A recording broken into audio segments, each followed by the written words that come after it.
حبايب قلبي، مبارك عليكم. النهارده بقى عند ماما اهو، عامله لنا فول وعامله طعميه على ايديها اهي. بصوا الطعميه، هي في واحده بصوا الطعميه من جوه عامله ازاي.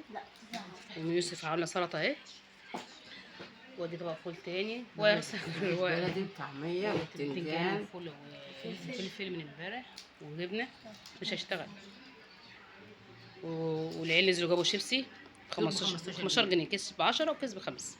وعيش بلدي اهو وعيش عادي اهو. بصوا العيش هما بيسخنوا في الفرن بيبقى جميل طلع ازاي. عامل فريزر والله. هنعمل بقى العيال لفليف، كل واحد لفلوف كده ياكلوه. تيتا عامله لفلوف حلوه. هي لسه والله احنا فاطرين الصبح كانت عامله لنا شعريه ولبن. شعريه بلبن. والصلاه دلوقتي الصلاه خلص بقى، قالت لي انزلوا اعمل لكم طعميه وفول العيال ياكلوا بقى. عمل غدا بقى في هنعمل اجنحه كده كنتاكي اه ومكرونه. مكرونه. جبت المكرونه سباكيتي وجناحه وخلاص. اكله حلو. طبيعي بقى الواحد زي من الاكل. والواحد زي من الاكل اصلا. قولوا لنا بقى انتوا بتتغدوا ايه في الحر اللي احنا فيه ده؟ النهارده درجات الحراره ما تطاش اصلا. الواحد عايز ياكل ايه؟ جبنه وبطيخ وخلاص يقضيها كده. لو كانش خاطر العيال كنا اكلنا والله اي حاجه.